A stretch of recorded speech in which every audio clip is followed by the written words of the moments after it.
presentation today is on motivation. My motivation to succeed is, my family. I put them first before anything. We haven't been, where a lot of families are. We haven't had the money that a lot of families. There's times where I went without eating. There's times where I went without months and, even a year without even having tennis shoes. So my motivation is, my family and what we've been through, and, what I'm going to do, to get where I want to go with my family. I plan on, putting my family, my dad and my mom in a beautiful house, a beautiful car that they haven't had all their life. It's these tough times that I've been through that motivate me. But I want to know if y'all are motivated to succeed. It's really important at this time of your life that you really start, thinking about what you want to become, thinking what motivates you.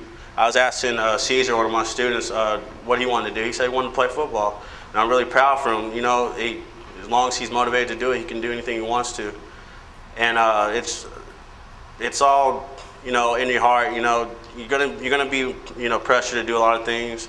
You're gonna be, there's gonna be times where you're gonna be in the wrong situation, and the motivation that you have, the drive that you have, will take you a long way. I actually was recruited out of high school to a junior college. I went to Midland Junior College in Midland, Texas. And I went there and played basketball for a year because I didn't have the same, recruiting out of high school that a lot of the guys here did. I wasn't very noticed out of high school. I was a very average, average sized, white guy that didn't, wasn't real athletic. I didn't, jump up and dunk the ball. I didn't do any of that crazy stuff. So I really had to fight a lot of diversity and fight through a lot of adversity to get to where I am today. I wanted to read you guys a quote real quick and see if you guys can tell me who said it. He says, "I've missed more than 9,000 shots in my career. I've lost almost 300 games. 26 times I've been trusted to take the game-winning shot and missed. I've failed over and over again in my life, and that is why I succeed." Michael Jordan. Wow, very good. Michael Jordan, the most successful NBA basketball player probably in the history of the NBA, one of them at least. And he has failed over and over again. And so what I really wanted to tell you guys is, in order to succeed, sometimes we have to learn from our failures. Everybody fails. Nobody's perfect. There are so many things that you can do, but I would imagine that most of you guys would like to play sports in college or would like to go to college, guys and girls.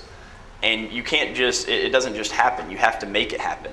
And like Antwan was saying, a lot of us do have the adversity that we have to fight through. And as long as you always have that desire and that commitment to do it, you're going to be able to succeed. And so I really just want you to know that, you make goals, you achieve them, and you avoid the wrong paths, and you try to stay on the right, straight path to where you're going. And as long as you believe in yourself, others will believe in yourself. And as long as, when you believe in yourself, you're always going to have at least one person that believes in you. You never know, what other people are going to think about you. Your mom, your dad, they probably believe in you. But as long as you believe in yourself always and have a commitment to what you want to do, you're going to succeed in life, whether it be going to college or playing basketball in college or football in college or anything you want to do. Hold on, technical difficulties.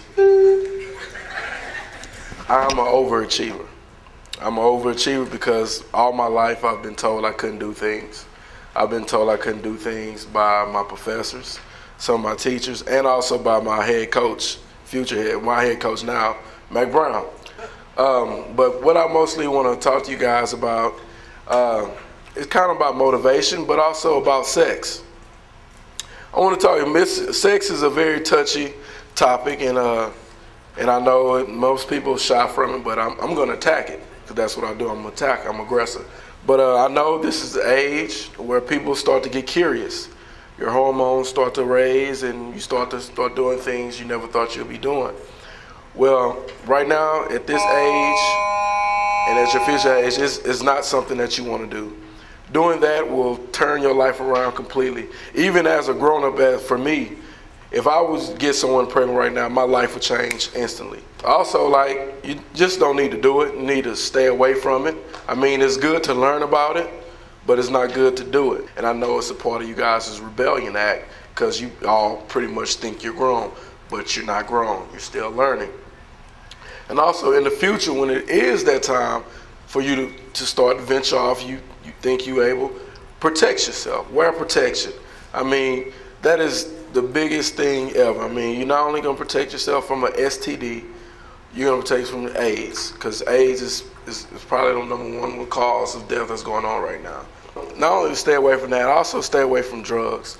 I mean, it's going to, because I'm going to tell you right now, it's going to start, first it's going to start with a joint. Then it's going to move up to cocaine once you start making that real paper. Then it's going to move up to crack because you can't afford cocaine anymore. And then after that, you're addicted and you're done. You're done. Your whole life is ruined. It takes a process. So most of you probably think like, oh man, I'm just getting high. But eventually, it's going to take more and more and more marijuana for you to get high. And then you're going to be like, well, forget it. I'm going to go do something else. And as soon as you start branching off, now you're a crack fiend. You lose everything. You start to steal, start to cheat. You destroy your family. You destroy your family name.